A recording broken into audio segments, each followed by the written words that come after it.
Welcome, everybody. It's Tuesday. It is May 17th, and I am Pastor Jeff Duncan.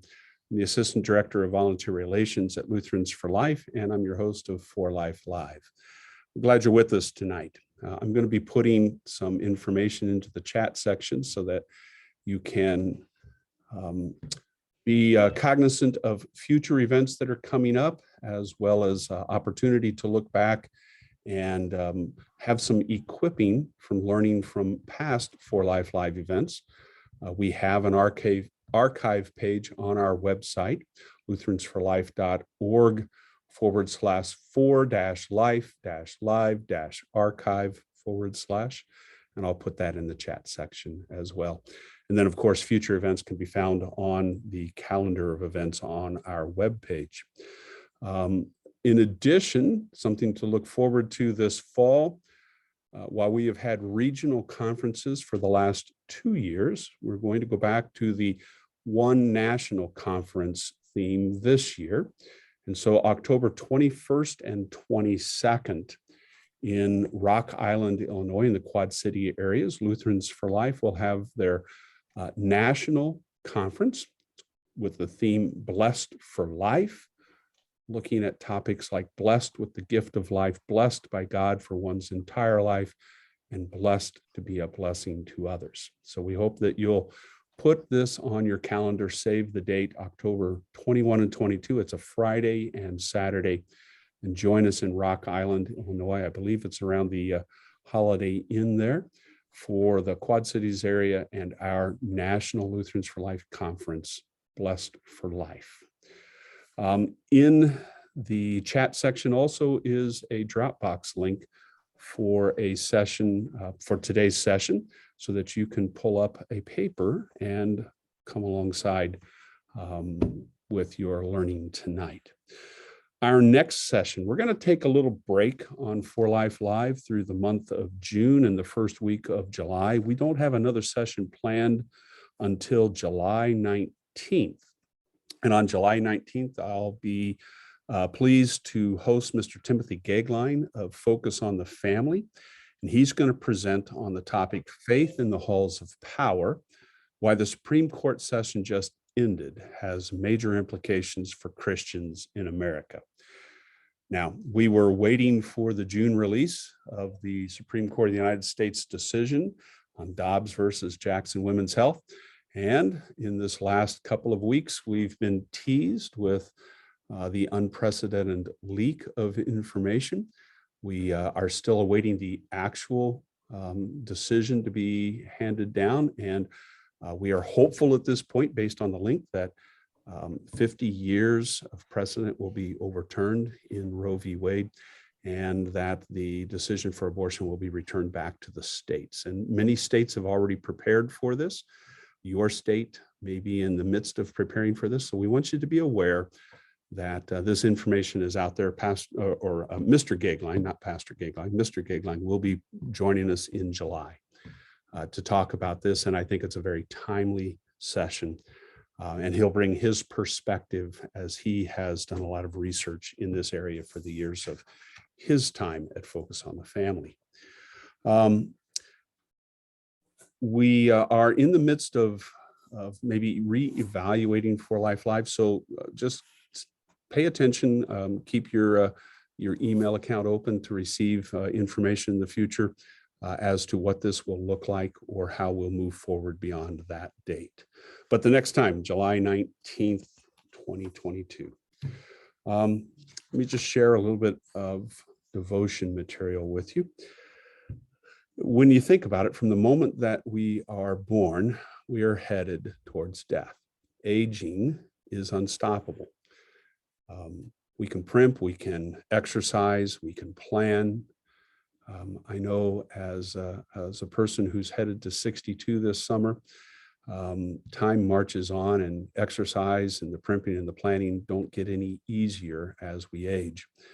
Scripture certainly has some reminders for us of the condition of our life. From Psalm 90, we hear Moses, the man of God, say, "The years of our life are 70, or even by reason of strength, 80. Yet their span is but toil and trouble. They are soon gone, and we fly away. Who considers the power of your anger and your wrath according to the fear of you? So teach us to number our days, that we may get a heart of wisdom. Return, O Lord, how long? Have pity on your servants.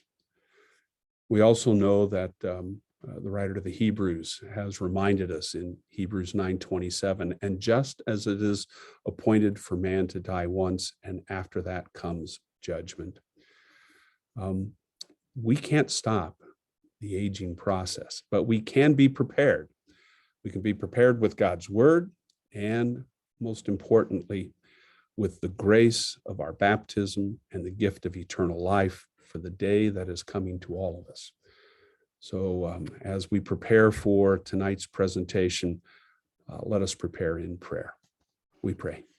In the name of the Father, the Son, and the Holy Spirit. Amen. Almighty God, our Heavenly Father, be a source of strength and hope for the children in our families. When they stray, protect them from all danger and grant your abiding presence. Guide them by your word into paths of wisdom and righteousness, and send your holy angels to watch over them, that the evil one may have no power over them, through Jesus Christ our Lord. Amen. So tonight's presentation, Reverend Tim Rynearson. I just promoted you maybe, Tim. The synopsis, his presentation says, decisions. When someone's health is failing, there are so many decisions to be made. Where should they live? What treatments should they undergo? When is enough enough? Years ago, people died from famine, disease, war, and poor nutrition, and now they often fade away from sight, from others, from life. In the midst of this, how does a Christian decide what should and should not be done? And then he pulls a quote from Martin Luther: we should familiarize ourselves with death during our lifetime, inviting death into our presence when it is still at a distance and not on the move. So we're going to welcome Pastor Rynearson here. Pastor Tim Rynearson serves as one of the pastors of Peace, Redeemer, and Zion Lutheran Churches in Brookings, Flandreau, and White, South Dakota. He's also on the faculty of the Institute of Lutheran Theology and Independent Lutheran Seminary, primarily serving New Lutheran Churches, CALC, LCMC, and NALC. He's a member of the American Society of Bioethics and Humanities and has taught ethics and bioethics at South Dakota State University. And he has spoken across South Dakota on end-of-life issues for South Dakota Lutherans for Life. That's where I heard of his presentation, as we were up in Sioux Falls last year for a regional conference, and people were speaking very highly, Pastor Rynearson, of your presentation and saying, you got to get a hold of this guy and have him come on For Life Live. So that's exactly what we did.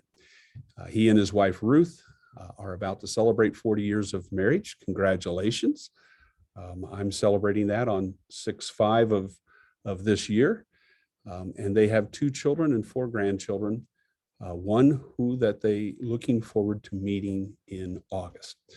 So let's give a great welcome and a thank you to Pastor Tim Rynearson for taking some time tonight and sharing your perspective on the decisions that we are going to make as we all face aging. Pastor Rynearson, welcome. Well, thanks for having me. I have done this now, this presentation, I don't know, 7-8 times across South Dakota. I've also done it as a 3-day pastoral workshop. I've never tried to do it in an hour or 45 minutes. And so this is going to be a little bit of a challenge. There's at least 2 of our members on this, and they know that I have trouble doing things in a short amount of time. But then I am a preacher by living, and it's not necessarily given to us to be short-winded. So that's a different issue. We actually now serve 4 churches. We have a vacancy that is now 75 miles away in one direction. So our assistant and myself take care of that. We're going to get a vicar in another month, and to try to handle all this, it's a lot going on. I've been involved with Lutherans for Life for a long, long time. We heard, of course, the founders speak years ago when we were at the seminary. And the specific issue that Ruth and I were really concerned with to begin with was infertility, which is our challenge. At 63, it's not necessarily much of a challenge anymore, but at some point it was. And our 2 kids are adopted because of that. And so I got interested in looking into the issues. But of course, as a pastor, we deal on the other end of life all the time. And how do you make decisions? What do you make decisions? What do you do? One of my students sent me an email yesterday, the day before. She's part of the NALC, the North American Lutheran Church, and she's from Winnipeg. And up in Winnipeg, they had on April 18th, on March 9th, 2022, 86-year-old Betty Sagwin did that in an assisted suicide ceremony. So this ceremony took place within their sanctuary in their church, and the doctor came in. She had ALS, Lou Gehrig's disease, and gave her a shot, and she died in the church. And they called it a simple crossing over ceremony, where she was to let go of her own life. In Canada, this has become a huge issue because the entire country, you have the right to choose the hour of your own death. And this came in through a court decision, Carter versus somebody, I don't remember who now. And so across the entire country, this is the question. About 3 years ago, I was asked to go up to Canada to speak to a pastor's conference. So as Jeff said, I do some teaching. So as the expert from afar, I was supposed to come and talk about how do you handle these issues. And the issue really is, should you choose your own death? How do you do that? When is it appropriate? When is it not? All those kind of questions. But in Canada right now, we have churches, Lutheran churches, where the hospital calls and says, I got somebody who wants to see you. Well, every pastor knows if somebody wants to see them, they should go. And they get there and the people want to do confession and absolution because in the next 24 hours, they're going to have some physician come along and shoot them with a poison and they will die. They also have pastors that are having to deal with questions such as, you have to have 2 physicians over a week time period to get this done. So somebody goes in the first week and says, I'm going to have this done. They the next day come in and they want to plan their own funeral. Well, if somebody calls me and says they want to plan their own funeral, I'm more than happy to talk to them about it. But I don't know how that works if they're going to end their own life. And so it's like I said, it's a huge issue in Canada. In the Netherlands right now, I think the statistic is close to 40% of the people choose their own time of death at this point. In the United States, a full third of the population can end their own life. It's like 10 or 12 states at this point. The reason why it's a third of the population is one of those states is California. And so it ends up being a lot of folks. This has been going on in the United States for over 20 years. Oregon's Death with Dignity Act happened way back when. So, I mean, all this is now in front of us, and how are we going to deal with this is the question. But I wanted to back up and try to help people think through, okay, just all of us, how do we deal with these questions? Because it's a tough deal. My thought is, unless you got specific questions you want to deal with right off the bat, which of course I'm always in favor of, we at least look through this outline, or at least explain to me what the outline's about. And then we could take questions after that. But anytime you want to stop me, you're more than welcome to. We actually have the rule around here, you can stop me on Sunday morning in the middle of things if you want to, and say, hey, Pastor, where's that from? Because I got to be able to prove everything from God's word, because they don't need to believe me, they need to believe what God has spoken in his word. So, I mean, just to do this, so this is the best ways of doing this we've been doing is I'm there, I'll speak for an hour, hour and a half, 2 hours, something like that. Then they have a funeral home director there and somebody to do this pre-need stuff for funeral homes, a lawyer, and then we'll have a panel discussion at the end and talk about it. So we've done this in some places. It takes most of a Saturday morning, and it's been a great deal. I'm actually on a committee on the statewide level of South Dakota. It has nothing to do with the church.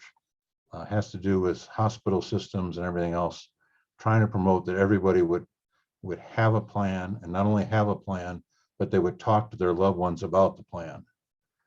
Because there are all kinds of people that have picked somebody to make decisions when they can't, but they haven't actually stopped and spent time with them about what that means and how that works. So we're trying to promote these issues ahead of time. We, of course, in South Dakota don't have this law, but there is a firm libertarian streak within South Dakota that at some point might say, this is a good idea, just because we should have control over what we make our own decisions. Anyway, Luther said, and Jeff quoted a little bit earlier, you don't want to think about death at the hour of the death. At the hour of death, you need to think about life and heaven itself, and just focus on that. But ahead of time, when it isn't right there staring you in the face, it's a great time to talk about it. The second point is death today. He already quoted this line that I wrote: from chronic illness, people slowly fade away from sight, from others, and from life. Sometimes you're like, oh, I didn't even remember they were still alive when you read about their obituary, because it's been so long since you'd seen anybody and they've gone into places where people can't get, and it's, you know, it's just, so how do we deal with death today? Luther's Day, of course, a third of the population gets wiped out, maybe even close to half, by the Black Death, and there are thousands of people being buried on a regular basis. We went through a plague, but it's nothing like this. South Dakota, we had a little over 2,000 people die with COVID or of COVID, or however you want to put that. But if it had been a third of the population, now this shows how small South Dakota really is, it had been like 300,000 people would have died, which all of South Dakota is 800,000, which is roughly, I don't know, Jeff, how big is Omaha? I don't even know. Let's see, I think it's probably somewhere around 250, maybe 400,000. I don't know. I don't know that. Anyway, we got a lot of people. We've been social distancing in South Dakota forever. We're really good at it. We got plenty of land, and yeah, the whole thing. So now today we've got people who we have this very complex medical system. Doctors come in you've never met before. 3 doctors come in a row. They may say different things. Everybody has trouble figuring out what the doctors are saying. I had a member die of COVID. He was living in the winter down there in the valley in Texas, way on the border. The nurse from the hospital would call his daughter in Sioux Falls, which is like 1,500 miles north, but she was a nurse as well. Then she'd call her mother back in Texas and explain how this whole thing is going on. But, you know, it just got that complex these days. And very few of us speak doctor, and not all of them speak English. And so it's a hard thing to try to figure out how to do this. We also have great distance between ourselves, and distance emotionally, and distance from people we know. I was in the hospital over a Thanksgiving, and I live in a little town. This is 25,000. Historically, my doctor would have come in and at least said hi, but I never did see him. I saw other people in our little tiny 25-bed hospital and never saw him at all. And I don't know these people. Now, it turned out the physician I had was a really good guy, and we got along really well, and it worked out great, but things are different these days. And you really can't believe that your doctor has the same code of ethics or same beliefs that you have. The question is often asked in intensive care units of a physician, what would you do if it was your mother? And the best of the physicians would say, it's not my mother. I don't do things necessarily the way you do things.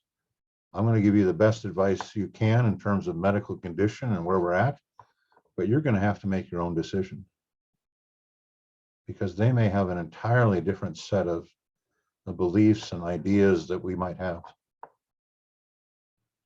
So the goal, part 3, is to get prepared. Or as Paul said, it's my eager expectation and hope that I will not be all ashamed. But with full courage, now as always, Christ will be honored in my body, whether by life or by death. I mean, our goal is throughout our lives to serve the one who served us and gave us everlasting life. Our goal is at the end of life to make a confession of faith just as much as we do every other day. Our goal is that our family and friends, our children and grandchildren and great-grandchildren, wherever it may be, might know the truth that God is with them. These days, one of my favorite jobs is being a grandpa. And you know what a grandpa's job is? Grandpa's job is to love them. Some people might call this spoiling, but no, that's not correct. It's to love them. Secondly, it's to pray for them. Third, it's to tell them about Jesus, because it says over and over in Scripture, one generation shall tell the next. And its fourth is to buy ice cream. So I understand my job description. This is what I'm supposed to do. But part of that is to make sure that my grandkids hear it from me. And they have great respect for Grandpa because, one, he didn't have to try to fix these little sinners. That's somebody else's job. He's just there to love them and to care for them. So, I mean, I want to make sure. So the question I've asked then is, how is death handled in your family and church? Is it discussed or talked about? When is it ever appropriate to talk about this life and death, and with whom should we have the conversation? So Carla's on here. She's actually a physician assistant. We're on this statewide committee about having the conversation with your family. And what's the best day to do it? This is the day the Lord has made. Let us rejoice and be glad in it. Okay, that would be the best day. But often, often people talk about it in terms of the day after Thanksgiving. Your family is all gathered together. They're all just enjoying each other's company, or at least at that point, they aren't fighting too bad yet. And the next day to get together as Grandpa and Grandma, or even the teenagers, and say, so what is your thought? I taught up on campus, 18, 19, 20-year-olds. And I said, within the next couple of years, you're going to have to deal with this. Whether it's somebody close that you know, or it's your grandparents, or it's your parents, or somebody else, the fact of life is that this is a question that will come up. And so how do you do it? So I then at the bottom of the page gives you just a basic idea of how you get to it and what do you talk about. The last thing on there, and this is just your basic journalism stuff, the last thing is on there, blame your pastor. My pastor said I'm supposed to do this. And just blame him. Or, some wacko guy I heard on a really good program. So I didn't knock the program, right? I just knocked myself. Some wacko guy said I'm supposed to do this. Some pastor from some place in South Dakota, the land of the free and the home of the brave. Still to this day, we're kind of famous for that right now. Said this is a thing we should do. So I wanted to sit down with you and tell you a few things. And later in this document are some things you could share.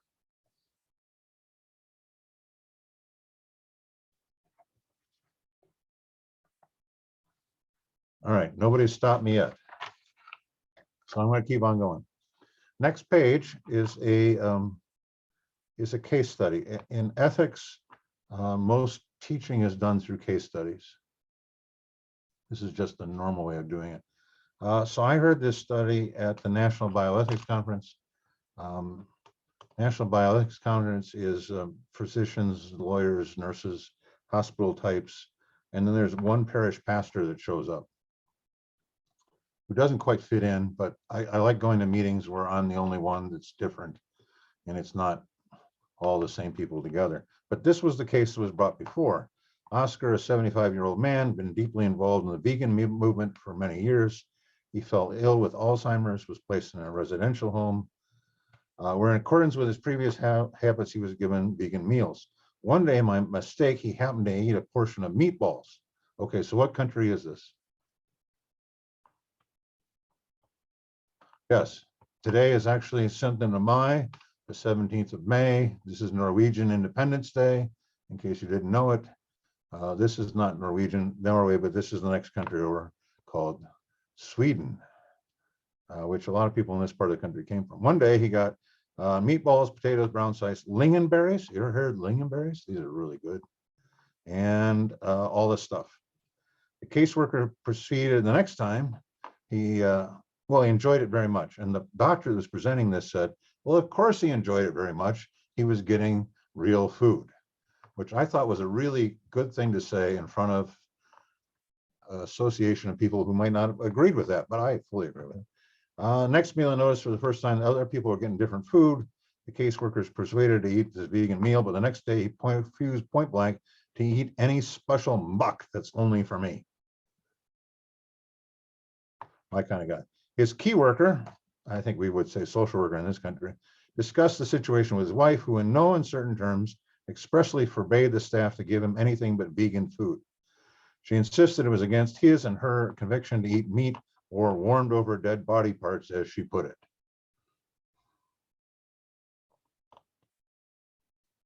Yeah, I don't know. The staff tried to reply, but encountered voracious protest at each meal from the man, who sometimes with triumph and great delight managed to appropriate food left over by somebody else at the table. Isn't that a great word, appropriate? Yeah. The head of the unit and the staff were not sure to handle this. Should they allow him to eat meat? What should they tell his wife? Now, we all know what the goal of the staff is. The goal of the staff is people who are happy. Because people who are happy do not cause the staff trouble, right? I mean, it's a very simple thing here. If the people are happy, we're happy, we don't have any trouble. Why cause us more trouble than we want? The wife's goal is very clear. All his life, he's been a vegan. This is what he should be.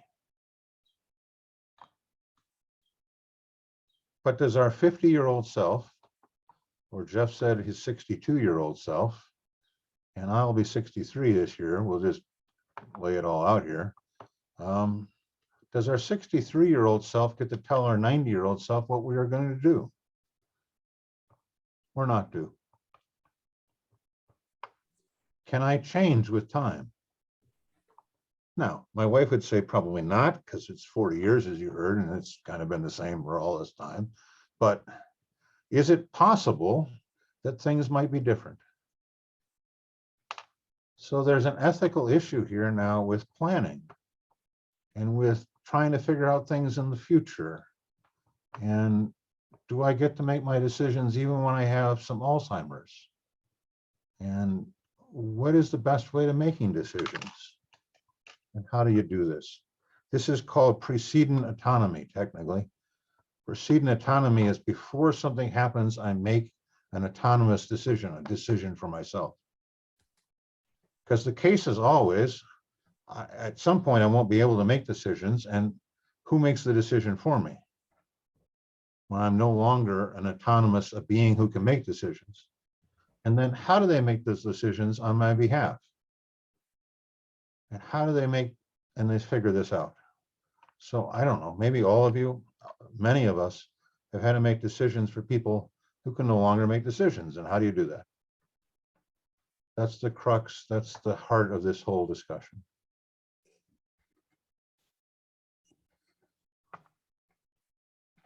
Okay, so the challenge is not only for those in the Christian church, or not only those who call themselves Lutherans, or not only those people who call themselves in favor of life, anybody's going to have to make this decision. And how is a hospital going to make it when there aren't people around? So I deal in medical ethics. It's my hobby. It's what I enjoy doing. I'm not really a philosopher because they just keep thinking. In the case of ethics, you finally have to make a decision. There is somebody laying in a bed and we have to do something for them in their care. What are we going to do? This may happen, Kim talks about a nursing home. This may happen in assisted living. This may happen at home. What's the next decision? And it isn't that they're dying of something immediately, but what do we do? So I had a member in my first parish who had carotid artery surgery. You know what I mean? In here. Fairly straightforward deal. You're not supposed to have it, though, if you had a stroke within the last 90 days. At least this was the way it was. Well, this is already 30 years ago when she had this. Well, she didn't know she had a stroke, but she had the surgery done. She's okay. The next day she has an event. Massive stroke. Is not able to communicate. Technically, she's now in a persistent vegetative state. What do we do? She's not dying of anything in particular. It's not like she has chronic lung disease or chronic heart disease or kidney failure or any of those kind of things. She's just in this state. Do we put a feeding tube in her? Well, maybe we should. Maybe we shouldn't. Those are the kind of questions that come up. One of the first questions after the family decided to put a feeding tube in was, should we give her antibiotics? At what point do we give her antibiotics? She gets a bladder infection, which of course is bound to happen and is a regular kind of deal. Should we take care of it or should we not take care of it? Is this the way the Lord's calling her home? I mean, the questions just keep coming and coming and coming. So ethics, the way they decide things, they go back to the Greeks. So this basic words you have here now in the middle of page 2 all come from basically 400 to 500 years before Jesus was even born. Of course, Jesus is around. He's just not called that yet. He's still just the second person of the Trinity. But this is the time of Socrates and Aristotle and Plato and all these people. So one way you can make decisions is called consequentialism, which is just look at the outcome. If I do this, it will be the best for everybody. That's the outcome. If you do it just for yourself, that's egoism. If you do it for a group of people, is utilitarianism. So here's a basic example. Less than a half a mile from here, right over the hill over there, is the interstate. The interstate was put in within my lifetime, and there are people around here who had farms that were on both sides of that interstate. When they put the interstate in, they did not care if you had a farm on either side. They didn't care if you got your equipment back and forth. It didn't matter to them. All I cared about was what was good for everybody. And what's good for everybody is we have an interstate and we can move people at 80 miles an hour fairly safely in South Dakota, and we can move people back and forth. And it's a great blessing for even those of us in the church, because I got this one parish that's 75 miles away, and it's a lot quicker on the interstate than on the other way. That's utilitarianism. What's the greatest good for the most number of people? Deontology is you have to do what's necessary, what the principle says. Hospitals work under deontology for the most part. They're always looking for what is the rule. The rule says this, that, or the other, and because the rule says that, that's what we're going to do. Challenge with that is, of course, where do you get your rules? Do you get them from religion? You know, we're getting up on the 21st anniversary of some people that said, my religion said, if I give my life for the sake of religion, then I will get this special place in heaven with 70 young women who are going to be with me. So religious principles sometimes can lead us into all kinds of trouble. And just for the record, there have been all kinds of wars fought by Christians and against other people, and saying that God told them to do this. Do we do it through intuition, which is just, the way I say it is what we teach here. We have 150, 180 kids every day in the building, early childhood center, and we're teaching ethics every day, all the time. Don't use your teeth against your friends. Keep your teeth to yourself. You know, it's one of the basic principles this building. Think about your friends. That's intuition. Or there are some who believe that you could figure all this out on the basis of reason. These people are called Germans. I don't know if you've heard of these people. They just believe they can do it. More power to them. I kind of married into that whole crowd, but wasn't part of that crowd myself. Last group is called virtue ethics, and they're the people that say, let's do what is best. So Aristotle taught a guy, his name was Alexander the, we got it? So I can see some of your faces, and you're not quite saying it yet, but it's Alexander Graham Bell. No, that's not it. Alexander the Great. Okay, so this is the way you do ethics. And then you try to figure them out. Now, modern ethics in hospital setting, they take deontology. It is necessary. And for the record, our Lord said deon on a regular basis. He used this word in Greek to say it is necessary that the Son of Man must suffer, and he must be crucified, and on the third day rise again. So it's just a regular Greek word for it is necessary. They take deontology, this idea of what is necessary, and look at principles. The key guys that put this together are Beauchamp and Childress, and you can look up their stuff on a new thing that Al Gore created called the web, and look at that way. Yeah, some of you are getting that there's a little sarcasm happening here, but okay. The basic principles then are today in a hospital setting, and there's every hospital across the country has an ethics committee, and if there's nobody there to make decisions, the committee will make decisions for them. I have a good friend who's in Boise, and his wife's on the ethics panel because she's a nurse. You have to make decisions for people. And how do you do it?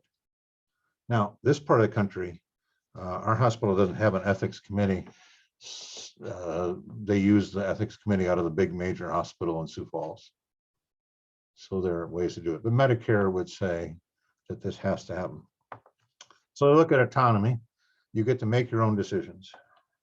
You look at beneficence, which means to do good. Let's do what is best for the patient. We do look at non-maleficence, which means don't do bad. Technically, do no harm. Goes all the way back to Hippocratic Oath. And the last one is justice. They also then will have this phrase where they'll talk about, so they'll try to figure out autonomy, what would they do for themselves? Beneficence, what's the best we can do for this person? Non-maleficence, what would be harm in this case?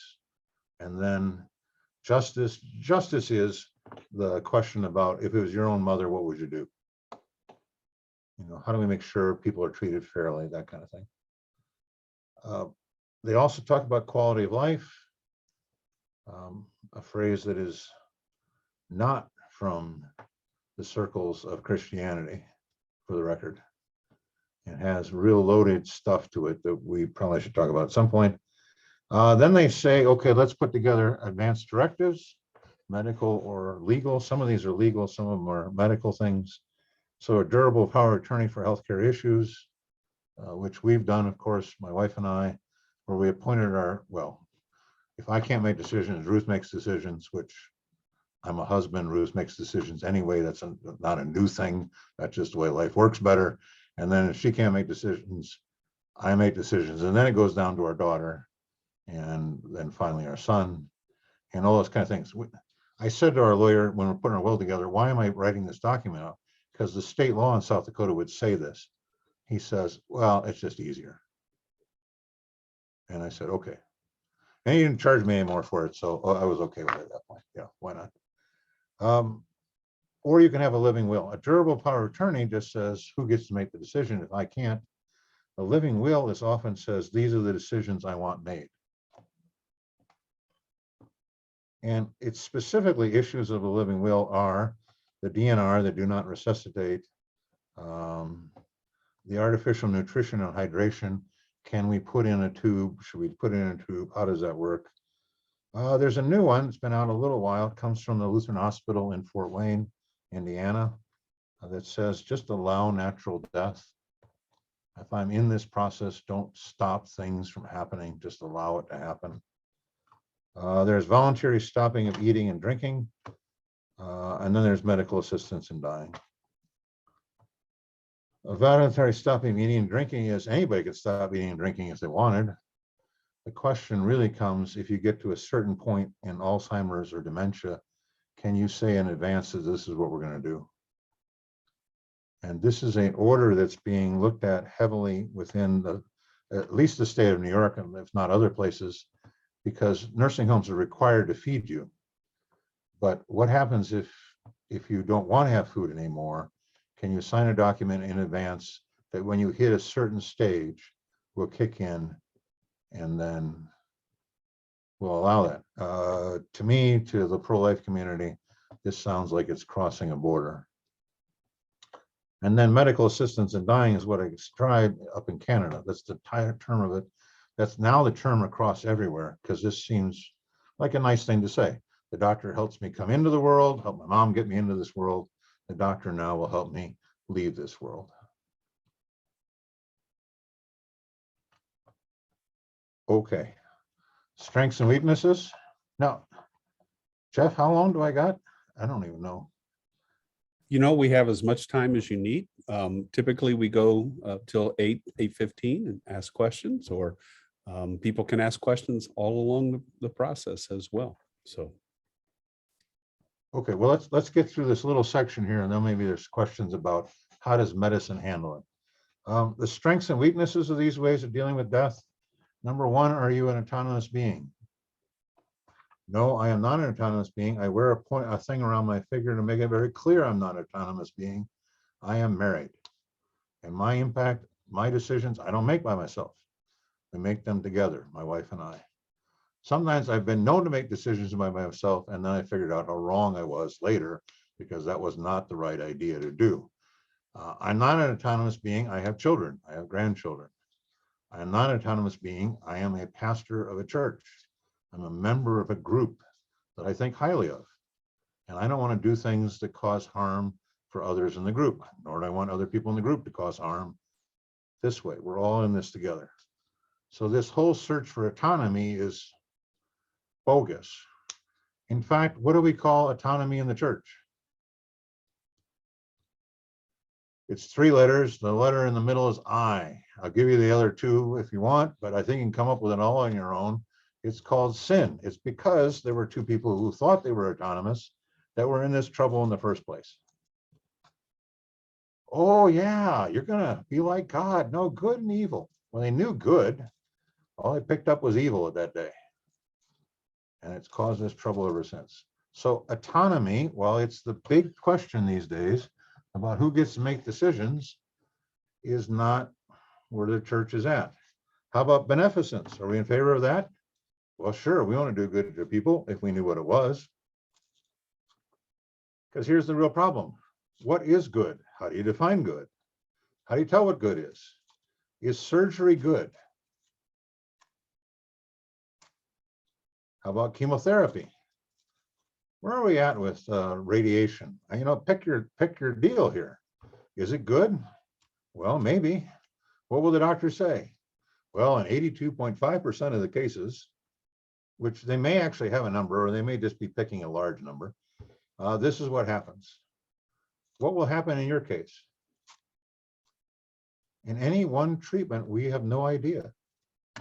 That's why every commercial on TV about every pill says, and of course, these are the things that could go wrong. And what is one side effect of every pill? Death. I mean, I grew up deaf, but we can talk about that later if you want. Deaf. You know, I mean, any pill can cause death to anybody. You know, we don't know. I mean, we really don't know. It's called the practice of medicine for a real reason. They don't know what they're doing. But the reason why they don't know what they're doing is because we are fearfully and wonderfully made. We are way too complex. God made us this way for anybody to figure out what's going on. And they can say, yeah, surgery is a good idea, but of course, there's always a problem. What's non-maleficence? We know this one better. Do no harm. Because the pharmacist has got a computer that says you take that pill and that pill, that's wrong. But we really don't know what harm is. And if we never did harm, we would never even attempt chemotherapy. Because in some ways, that's a harmful thing. Well, it's poison. And justice, well, we're still waiting for justice. Justice will only be here on the last day. So what should we do then? Should we promote quality of life? There's only one who gets to pick quality of life. His name is God. Why was I born in this country and not born in Ukraine? Now he's starting to sound like a preacher, isn't he? But that's what I am. So that's kind of the deal. So why was I not born in Ukraine or Sri Lanka or wherever? Why do I get to have this? Why was I born with some abilities and don't have the lack of some other abilities?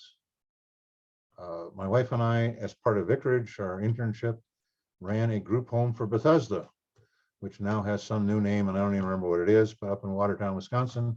So we lived with 8 developmentally disabled adults for a year. And I also was then working in a church. Am I better than any of those? Am I more important than any of those folks? You know, is the world a better place if we got rid of everybody that had Down syndrome, which we're now doing through abortion? No, of course not. We're all fearfully and wonderfully made, and God works through all of us. So quality of life, bogus term. I don't know what term to use in place of it, but it just doesn't make any sense, because only God decides whether I live or die, whether I have anything. You know, it's only up to him. You know, the last few days in this town, we lost power because the storm went through, and it just reminded us again how fragile life really is. And if anybody forgets that, there are all kinds of remembrances of it. Do not resuscitate. Bottom line is, if you're going into a nursing home, the odds of getting through a full resuscitation, if you're an older person, are not real good. In fact, the odds of coming out on the other side in good shape is basically 0. Because that whole process breaks ribs, it causes pneumonia, it causes all kinds of trouble. So is it possible to say that doesn't make any sense anymore? Sure, why not? But at some point, it doesn't make sense. Artificial nutrition and hydration, can you get rid of that? Lutherans for Life at one point said no, because we all need to be fed, even those of us who are a fairly good size. I keep telling people, those skinny people are going to have trouble because there's a drought coming, and they'll be in trouble. But us people, we have reserves, and we're going to make it. But even me with a lot of reserves is not going to make it forever if I don't get fed. But of course, we can withdraw artificial nutrition, hydration, because at some point, feeding people doesn't help them. And this is especially true at the end of life, because if you're just putting water in and they can't get water out anymore, the kidneys or bladder or heart, whatever it isn't working right anymore, you're just going to drown somebody. So it's okay in Lutherans for Life, and now I was agreeing with that, to stop that. Is it okay to end your own life? Fifth commandment would say otherwise. Thou shalt not kill involves that. Okay, so the bioethics way of doing it is a nice idea, and it's great because they have to have some way of doing it. But the problem with medical care these days is there's no foundation. There's no, I believe that I am created by God. I believe that he will save me someday. I believe that he gives me faith that I might believe all this stuff. And I'm not knocking them in any sense. It's just the way it is. And it's really hard in a pluralistic society for it to be any other way.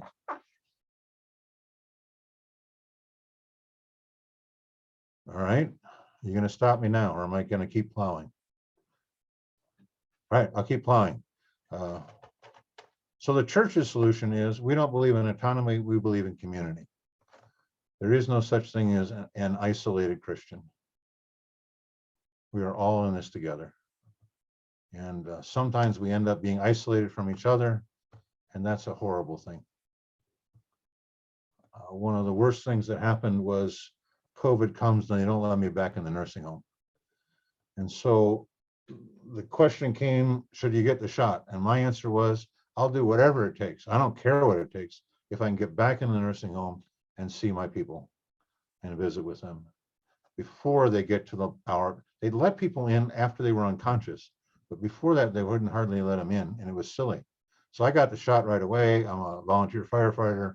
We got them as soon as we could. I got every booster, whatever. I don't care. I don't want to argue this one. I just want to get whatever it takes to help people, because people matter.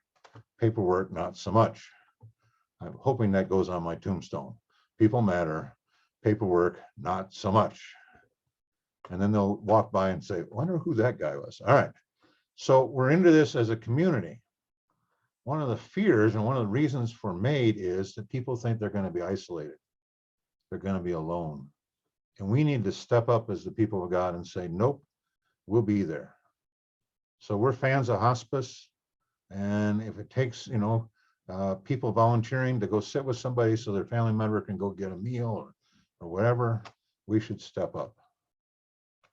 If anybody should be involved in end of life issues, it's the church, because we're the only ones that got an answer for it. And we either left or got kicked out of hospitals, depending on your point of view, but we got to get back into this, because our Lord is very clear about helping people in their time of need. Quality of life, we don't even talk about it. Quality is dependent on God. We seek God's will always. The last petition is deliver us from evil. But there are a whole bunch of petitions before that says, we'll do it your way, not ours. And Luther is very clear that when we pray, thy will be done, we're praying against ourselves. Because it's not my will that I want done, I want his will done. So, no, we always seek what he wants us to seek. Another way of putting this is the best interest standard. The best description of this is my daughter was, 12, 13, she needed braces. Did we ask her about whether she wanted braces? Well, sure, we asked her. Did it matter what she said? No. She's getting braces. It's our decision. We have to make decisions. We do not let 13-year-olds rule the world. I think I have to say that more than once because I think we may have given that up, some of that idea some way. We don't let people make choices that are not in their best interest. Someday, and my daughter knows this full well, she gets to make a decision about what nursing home to put me in. And I said, I'd be fine. Just make sure you give me keys, because I have to have keys in my pocket. And she knows full well that there cannot be a golf course anywhere nearby, because I'll figure a way out of that building and I'll be out there wandering around the golf course, which is what I do at any moment that I can. So I made decisions for her. I am not telling her what to do. I'm not guilting her into anything. I'm saying, you make the best decision, knowing full well that your father didn't know how to make decisions in his own place. So just get all the best advice you can and do that. Finally, this is the two statements you say on the day after Thanksgiving. God is present and heals through the hands of doctors and nurses. We are not the people who are opposed to medicine. We're actually in favor of medicine. It's God's gift. Luke was a physician, although I wouldn't necessarily want the medicine that Luke practiced. Because, even before World War II, medicine was horrific. But the second thing is, I'm but a stranger here, heaven is my home. Which is my way of saying, you don't do things to stop this forever. Okay, what I gave you then is, after this, is what I really wanted to prepare was things that you could use for yourself, or you could give to other people in the midst of this. So the first thing is a decision-making kind of tree. And the first question I think you always have to ask the doctor who wants a decision made is, how soon do we need to make the decision? And it's not about his time clock or her time clock, because she's got to be done to the shift. But really, how soon does this decision have to be made? And that normally backs them up a little bit and says, well, it doesn't have to be made this hour, but we really should make a decision within the next 4 or 5 hours. Okay, if that's true, then we got time to talk. What things need to be cited, what order? Who do we need to talk to make this decision? What information do we need in order to decide? And what does God's word say? And what do others in the church think about it? In other words, I pulled the pastor in at the last part there. So what's the role of the pastor in the hospital? The role of the pastor may be to say, just to listen to all of it and help them think things through. And then, but of course, it's not to give advice, because it's not their decision, not the pastor's, it's the family's, it's somebody else's. It's just to be there and to be the presence of Jesus in the midst of it. So after all that, after prayer, conversation with medical people, prayer, discussion with others in the church, prayer, discussion within the family, prayer, go forward with a decision knowing that we aren't really making a decision. Because here's the bottom line. Do we actually decide anything? Or does somebody else decide things? All prayer really is a suggestion. Because we're just beggars. That a lot of people talk about the power of prayer. That's good. You can talk about that all you want. But the power of prayer is only access. I can't go talk to Joe Biden and say, this is what I think. I can actually go to Kristi Noem, our governor, and probably talk to her, because we're in a small enough state that that probably could happen. We were in the state capitol one day. My son got away from us. He was like 6, and he's in there talking to the governor. His name, he saw Michael on there, and it may have been a little older, and his name was Michael, so he thought he'd go in and check on, and the governor was perfectly happy to sit and visit. Yeah. But prayer is about access. I have access to somebody greater than anybody else, and I get to make suggestions. But at the end of it, it's just a suggestion, because it's not my will, yours be done. Make a decision because God is in charge. He will always do what is best in his eyes for his people. And know that if later we think we made a wrong decision, God forgives and loves us always. An awful lot of people are struggling with, I had to decide to get rid of morphine or to up morphine or whatever it is, and they're feeling bad afterwards. And I have buyer's remorse after I buy a car. That's not nearly the decision as important as this one. But know that you're forgiven. So make the best decision you can, just like you make any other decision. Where are you going to live? How are you going to do things? What are you going to do for a living? Who are you going to marry? Knowing that God is with you always. The Commission on Theology of Church Relations of the Lutheran Church Missouri Synod put out this document. It's well done, but it's now 40 years old, basically. In there are 12 statements. I brought it down to 6 because it seemed a little lengthy. And I like simple words and not big words. On the backside, there's an end of life statement, and these are just Bible verses. But this is something you could give to your children, your grandchildren, and say, this is where we're at. Resources, if you want a longer version of this whole thing, you can email me. There's actually a 45-page document that I've written that I'd be glad to give to anybody. But I'm not printing them and sending them to you. I will just email you, because the church is generous, but not probably that generous. And then there's a article here from Gilbert Mylander. I'm not entirely sure I have the right to print this, but it's out there on the web, so I did it anyway. So if there are copyright issues, blame me and don't take the, yeah, okay, whatever. Gilbert Mylander was the ethicist at Valparaiso University in Indiana. And he wrote this article about, yes, I want to be a burden to my family. They have been a burden to me all of my life. It's now time for me to burden them at the end of life. Is everybody saying, oh, I don't want to burden my children? No, no, no. These are the people that have to deal with it. It's payback time. I don't know. I shouldn't end on the phrase, it's payback time.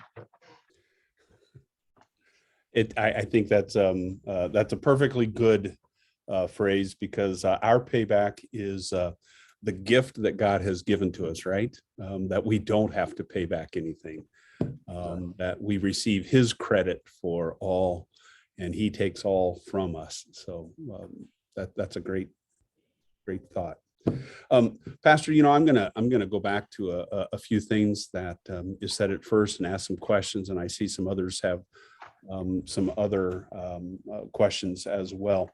At the very beginning, you started talking about the laws, and I think this is one of the things that many people struggle with, is staying on top of, what are the laws and how quickly they're changing, and what is our future going to be in terms of those laws. And I think it's important that we don't lose sight of how you ended us. It's all part of God's plan and design.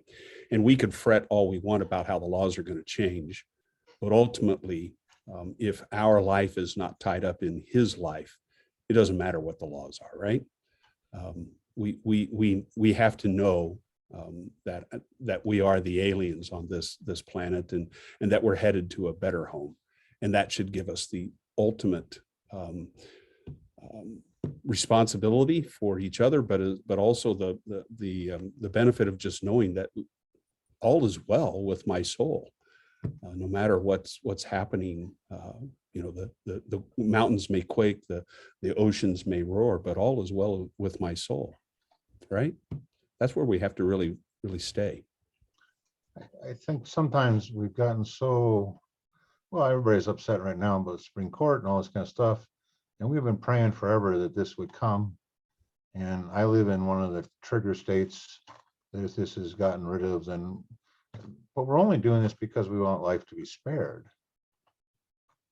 You know, the bottom line is the real problem right now is the abortion rate within the church and outside of the church is about the same.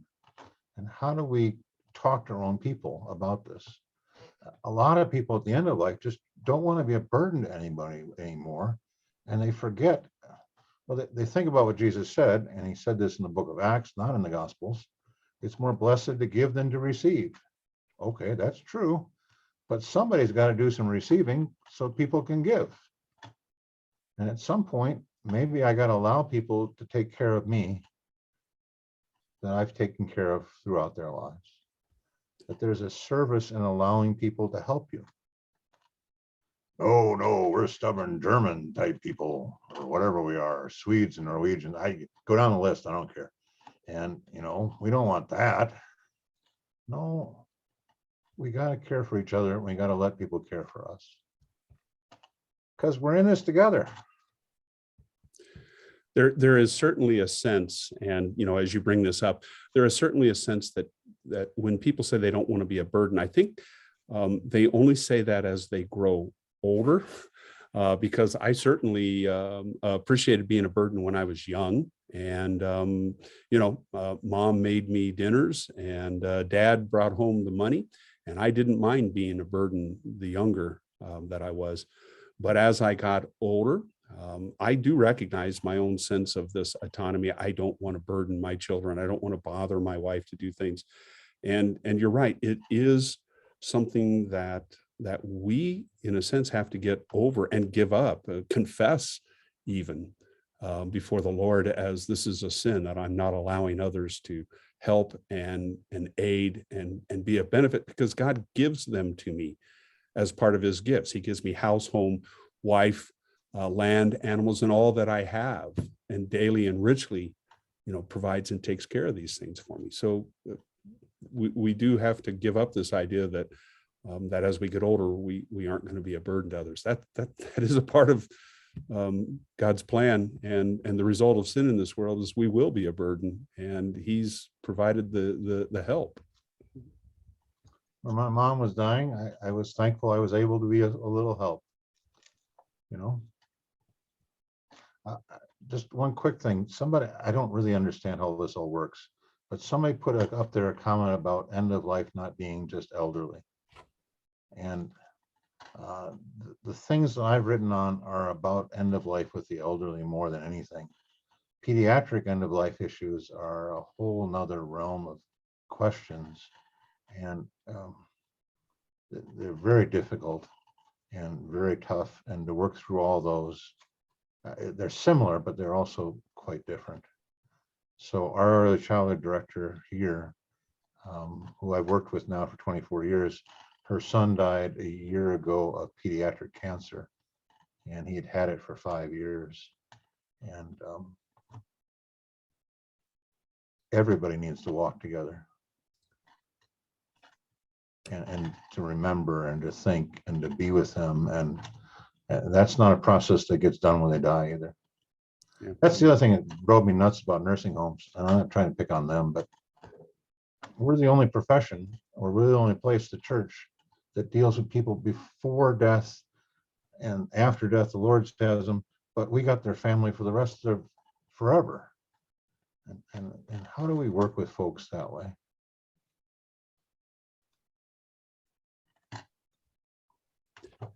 Roni, you're the one who put that comment up there about pediatrics. Do you want to talk a little bit more about that? Yeah, sure. I retired in 2016 after a career in pediatric pulmonary medicine. So I had patients, sadly, I mean, we took care of patients with cystic fibrosis. They're living longer now than they did before. It's not uncommon to see people live into their 40s and some into their 50s, but we had children 8, 9, 10 die from it, teenage years. And, you know, and those are, you can see kind of the end coming, but it's Very difficult, very difficult for the family. It's unnatural for a parent to bury a child. And you have all of that kind of factoring in. There was decision making that was made towards the end of these children's lives as well, just as you describe in the notes here. And other chronic childhood diseases as well. You talk about cancer. We occasionally had babies who were born extremely prematurely, who might live for a few years and then pass away, but slowly, not suddenly, but maybe slowly worsen, where you'd see, to borrow a phrase from Daniel, the handwriting on the wall. So yeah, I don't know what else to say other than, you see it across the lifespan, or across the age span, I should say. Thank you, Ronnie. Pastor Baker, you had a question earlier. I hope you're still on here and willing to ask it. Yeah, I'm willing to talk about it. It just takes me forever to figure out how to unmute once again. So, yeah, this is a hypothetical, and I suppose, prompted from my own experience and realizing that what I'm going through is minor compared to what I know others go through. But this moral dilemma of understanding and knowing that we have the freedom to artificially prolong life. So what does that mean in terms of choosing cancer treatments, invasive surgeries, risky surgeries, alternative treatments, as opposed to doing nothing?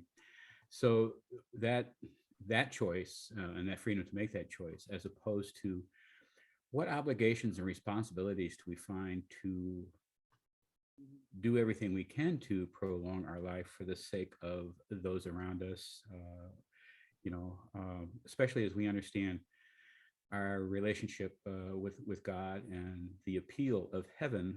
There's certainly days when I've really thought, I think I'd rather that than, continue with this. But on the other hand, as Paul says, there's lots of things we can do to live for Christ while we're here. So, it's an interesting moral question. So just wondering where Tim might weigh in on that. Gilbert Mylander, who I quoted here at the end, has written all kinds of books on this basic question. He would say, his answer as an ethicist would say, it's what is you're trying to do? What is your goal? What is your, if your goals are correct, then you're okay.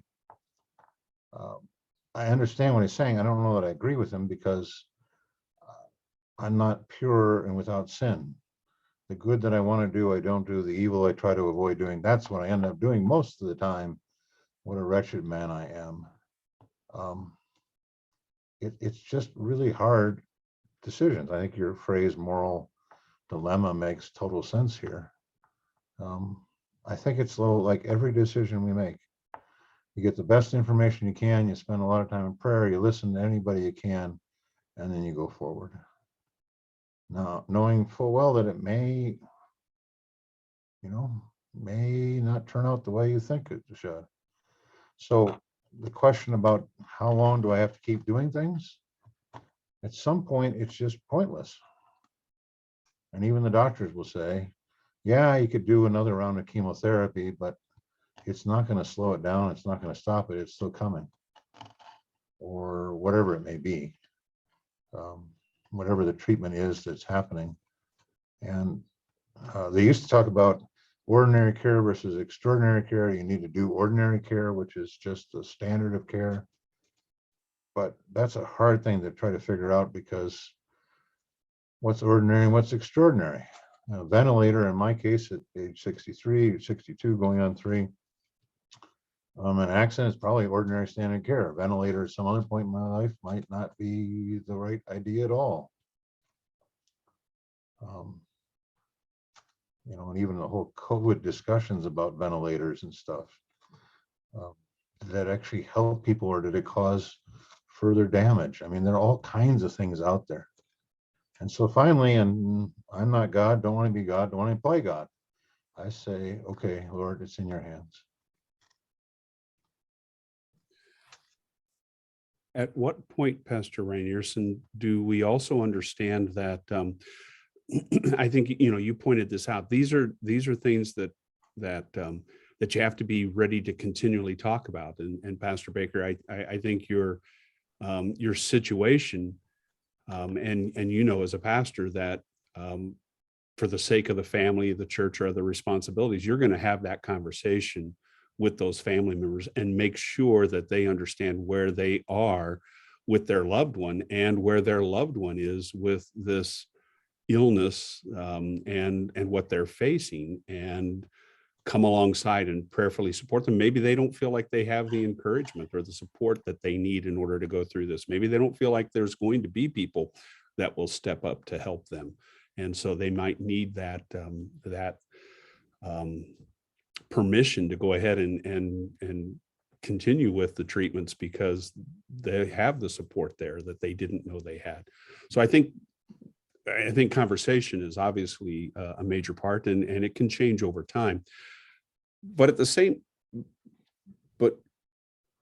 as this is going on, there's also the issue that, and you've brought it up, Pastor Rynearson, already several times, the changing healthcare environment and the situation that we're in right now.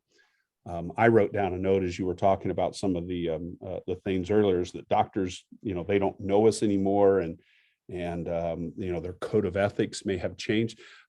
Do we even have a Hippocratic oath anymore that is still in place? And then what is the attitude of healthcare agencies, nursing homes, care facilities, even the emergency rooms, and then the hospital itself when it comes to, are we getting paid? Is this going to be Medicare? Is this going beyond? Does this fit the bill? And what is excessive in terms of the treatment that they provide, and is it outside the normal guidelines? And so we have to fight for it. This is some of the things that we're experiencing as well, right, Pastor Rynearson? Yeah, but I'm part of the Eighth Commandment crowd. And so, I put the best construction on everybody, and I believe their motives are correct unless they prove me wrong. And so at some point you can get, and I'm not saying you are, but at some point we can get into gloom and doom too. And that's not the question. And the question is, I know where I'm going to be forever. I know what's going to happen. I know that God will get me there someday, somehow. The other day I was at the clinic. The nurse, the receptionist at the front desk said, "Where are you going?" I said, "Heaven." And then she said, "Oh, okay, that's not what I was trying to ask." Well, most people in this town already know who I am and they know what's going on, but we know what the future holds and who holds the future. But these questions are just really hard. I'm not saying that any question on the pro-life movement isn't hard. The young women, the young men who are dealing with these questions, trying to figure it out, some people will want to come up with a quick answer, and no, that's not it. But I mean, just to give you an example, my brother-in-law called, he's a pastor up in Canada. He had somebody coming that had scheduled their death for later in the week, and they wanted to come in and do confession and absolution. And he said, "So what do I say?" And I got him some ideas. I sent him this stuff quick. He'd already heard it once before, but he sat and had a long conversation with this lady and figured out that she was just really afraid of being alone. And he said, "Nope, that's not happening. We're going to stand with you. We're going to find ways to help you." And the family was not in favor of her doing it either, but we got to get through. I don't want to be a burden. I don't want to be a problem. I don't want to be a, no, the question is, I want to be a child of God. And what does it mean to be a child of God? I want to do what God wants me to do. And if he told me, that would be interesting, but he doesn't necessarily tell me. I just got to continue to trust in what he says through his word and his people. So following along that point, you mentioned earlier the idea of having some kind of a presentation, take a half day on a Saturday. And you talked about what you might present as a pastor, you added what maybe a funeral director or a mortician might add. And then you said something about, did you bring in a doctor or attorney? Go through that again, and maybe some of the other things that they would cover, so that people can plan these out and get this kind of activity going in their churches to help people be aware of this ahead of time. Yeah, so the one I did was me, and then there was a lawyer, and yes, it is possible to be a Christian and a lawyer. This is a possible thing. And the lawyer was there to talk about the financial decisions that have to be made, and what does a will look like, and those kind of legal documents. And I don't play a lawyer on TV, so I don't really know what they do, but I have an idea, so it's okay. The funeral home guy was there to talk about, okay, what kind of decisions should be made then, and how do you deal with things? Because so often people just pick what they think is the cheapest or the simplest, and they don't necessarily even think about what might be the best way of going at this. And we have radically changed the way we do things in the last 20 years in terms of how funerals are taking place and what happens to bodies and all kinds of things. I mean, to think through, is that a good thing we've changed? Or are there things in there that we shouldn't have? What was good about what was in the past? You know, so to have a group of people just raise these questions, and then I've done it for 50, 60 people, then they get to raise questions as a group, and then they get to go back and talk about it and think about it. Yeah, I cannot think of a reason why a church wouldn't have this. And I really believe that everybody should be having them. And that, let's just talk about it up front, and maybe they want to even plan their funeral. I have not done it because I can't pick hymns, because I only have about 400 that I'd want. But on the other hand, I won't be there, so it won't really matter, and they can do whatever they please, because You can put your top 100 and let the whoever's there to plan it choose from that, right? Well, it changes by the day. Don't do my wishes. Do the only good thing about that is that when I have a funeral like that, then I can say this is what was important to them. This is what they thought was important.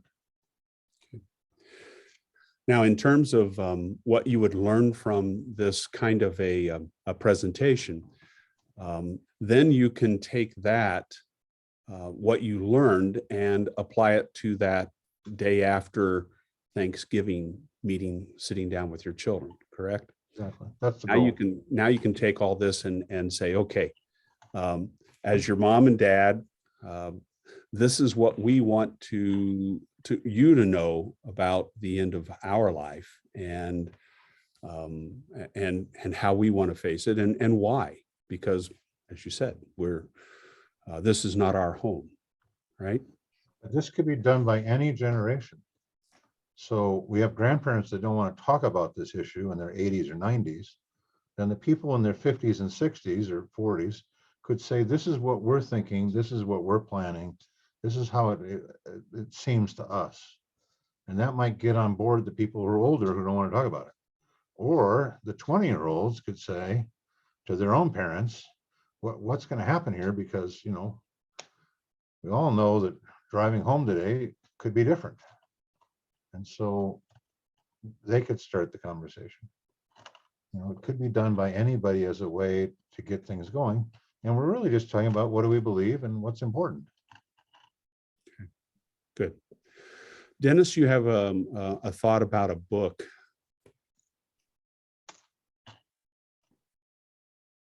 Yes. This is a book you can get off I think it's listed on the Lutheran Life website. And it's Dr. Pless, Mercy at Life's End. And I had a brother-in-law who I discovered about 2 weeks before his death that I was designated as his durable power of attorney. And I didn't know what his wishes were. And he had, in his written documents, he had said, I can't remember what the terminology is, but do not resuscitate type of instructions. But in his going back the prior 6 months, going back and forth between a intensive care and rehab, he had said all codes, I guess. So do everything to resuscitate. So he had stated both, and it wasn't clear which it was. And his situation was that he was experiencing heart failure, kidney failure, and lung failure. And the feeding tube, they had to limit the amount of feeding tube because of the dialysis for the kidney. If they gave him more food, then his the dialysis wasn't as effective. And so he was gradually, his body was taking his nutrition from his muscles. So you looked at his legs, and he had a big bony knee, and his legs were real skinny. And so that was an issue to resolve. But I found this book from Dr. Pless very helpful, distinguishing care versus treatment. The care is traditionally considered to be like a feeding tube and hydration, whereas things like the breathing tube and so forth are treatment. I think in his book, he said treatment refers to the use of artificial means to prolong a patient's life once his vital processes have ceased spontaneous functions. Furthermore, this term also embraces those measures which are very dangerous, difficult, painful, or even costly, whose good effects are not deemed to be proportionate to the difficulty and inconvenience involved. So that difference was real helpful for me, especially because in his breathing tube, he could hear us. He understood what we're saying, but he couldn't speak back, and he couldn't write legibly, and he could nod his head yes and no, so he could communicate a little bit. But it was a difficult time, and but I found this difference between treatment and care very helpful in working through that situation. So I was just wondering what your thoughts are on difference between care and treatment. I think what you're talking about is defined all kinds of different ways. I mean, the words are, but bottom line, the CTCR document of 1979 said it simply: we're always to care, never to kill. We're always to take care of people and do basic care. But do we have to do every last form of treatment that's out there? No. But I mean, the problem with that definition is that the treatments are often care.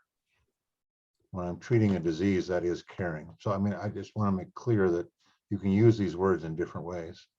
The bottom line is we're to care for people, and we're never going to let them go for care. One other thing I just want to mention, because Pastor Baker said he's going to leave, I also have written a series for Lent on how do you live and how do you die. Because Luther said we should always preach on that. How do you live and how do you die? And so if some pastor wants, we're going to do that here in South Dakota this fall.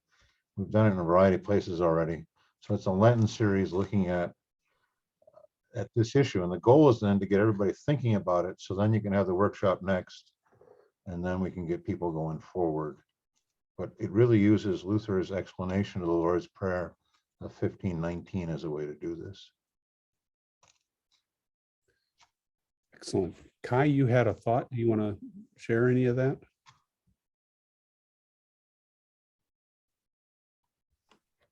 No, just the other thing I was thinking about with the treatment and the care.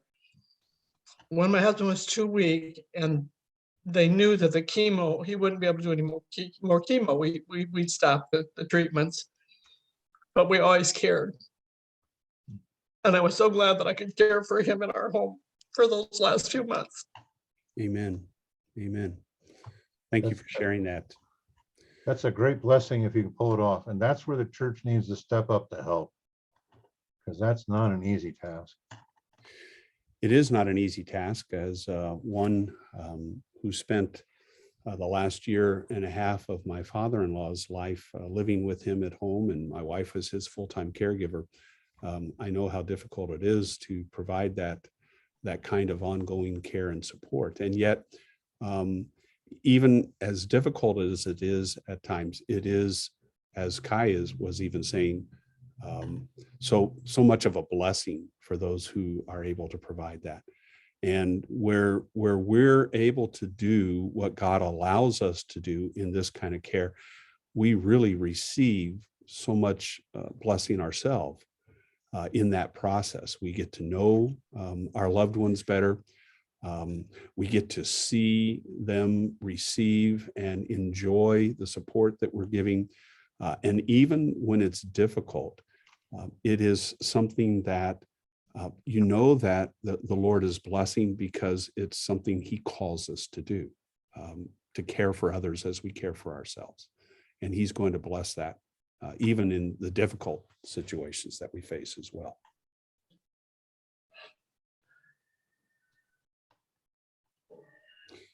Carla, did you want to share your thought here?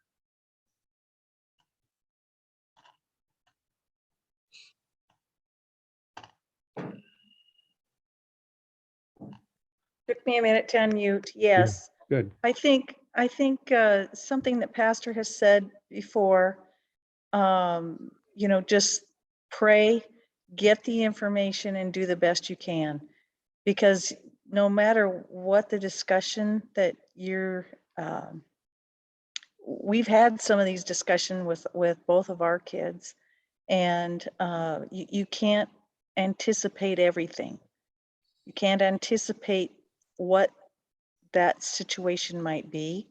And if, I just had an uncle whose wife died, and, she was given morphine at the end. He felt like that killed her, and he was feeling so guilty about it. And, people have to work through things. So the decision was, do you leave her in pain, or do you give her the morphine, and that may reduce her respirations enough that eventually it took her. So she, it's just, there's so many things, and you can never go through every situation with your family and say, this is what I want you to do in that situation. I'd like do the best you can and make the best decisions, pray about it, get that information, and then move forward. Thank you for sharing that. Beautifully said. And it reminds us of the blessings that we have that are new in God each and every day, that we have this opportunity to pray, praise, and give thanks to him in all circumstances, as we know that he calls us to do. Thank you, Carla, for sharing that. Are there any other comments for Pastor Rynearson as we come near the close of tonight's presentation? Pastor Duncan, Yes. you brought up the question of whether we even have a Hippocratic oath. Sure. So just as an FYI, last week I went to the medical school graduation here at the U of A, the young man who I've known since he was in his mother's womb. And the class recited a modified Hippocratic oath, and it had this one sentence in it that I thought was interesting. It says, "I will give no deadly medicine to anyone if asked, nor suggest such counsel." And it would be interesting to see how they would go on and unpack that. A bunch of them are doing OBGYN. Does that mean they've just sworn they're not going to give the abortifacient pill?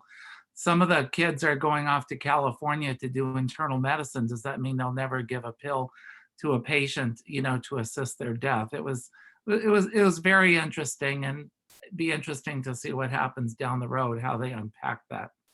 It will be very interesting. And speaking to some doctors across the nation who are limited by their resources and availability to even practice medicine if they refuse to do things like abortion, or to pass out the abortion pills, or to assist in a physician-assisted suicide. In order to practice in some medical groups, they have to agree to do these things, and that leaves them, in a sense, abandoned and autonomous. And yet this is where I think, Pastor Rynearson, your comment that we are never alone, we are not autonomous, we have the whole church community, we have the whole life community around us, needs to be reminded, not just of those who are facing death, but those who are facing all of the decisions that they make throughout their life. They are not alone. And we will find ways to help, aid, and support anybody who wants to make the good, godly definition and give that message that life is more important than death. We always have openings for doctors in South Dakota, so they're always welcome to come. Excellent. Excellent. I was reminded earlier, as you were quoting those Luther quotes, about Bo Geertz's book, The Hammer of God, and the young pastor that was drawn near to the bedside of a dying parishioner. And he didn't know what to say. And finally, it was the parishioner's daughter, I believe, who said, "Pastor, just go read scripture. Just share the word of God. That's what you're given to do." And how important that is for us in our life, not just as pastors, but as people of God, as people of faith, to have that word of God in our hearts and our minds, to be able to recall it at a moment's notice and share that with those who are facing these end-of-life decisions, and remind them not only whose they are, but, as you said, Pastor Rynearson, where they're going.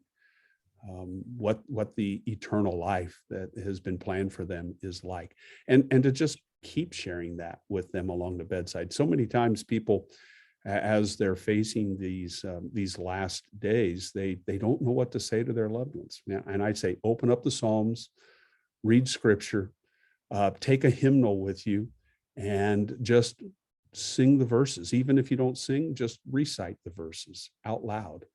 And let this word of God do its work in people's lives. Any thoughts?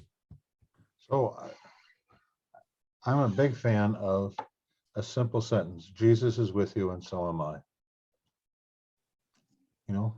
That's all you really need to say. Jesus is with you. And I'm just going to sit here with you, and I'm not going anywhere because I'm here. If you look at the book of Job, Job goes through all kinds of trouble, and his friends did the best thing possible. They just came and sat with him.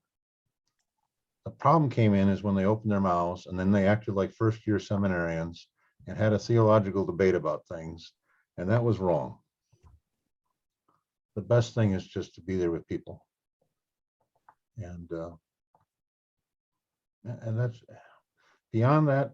I mean, the words will come. God will promises that He'll give you words, but I mean, you don't have to have words. You just have to be there and just say, "Nope, I'm not going. God's not going. We're here with you." Excellent. Thank you. All right. Well, I'm going to draw this session to a close. Thank you very much, Pastor Rynearson. I did put your information, your peacelut@brookings.net email address, and the phone number that you shared with me to the church there. So if those folks would, what is it? What is the 45-page document called that they could ask for? It's called the same as this. It's Christian Decision Making at Life's End. Okay, very good. So excellent. Thank you for allowing that to be shared with us. And I look forward to hearing from others as you coordinate some of these presentations in your churches. Let us know how they're received. And if you have any needs or questions in your preparatory work to get that done, let me know. You can email me at jduncan@lutheransforlife.org, and I'll be more than happy to share whatever information we have and put you in touch with the right people as well to help get those done. Remember, the next For Life Live session that we have is going to be July 19th with Tim Gegline of Focus on the Family, talking about the situations following the Supreme Court of the United States decision that hopefully will be released sometime in the next few weeks on the Dobbs versus Jackson Women's Health and the potential end of Roe v. Wade. So we'll see what he has to say about the halls of justice and legislature and how we're going to deal with this in the future. Thanks for being a part of this session tonight. Good night, everybody. Have a great evening.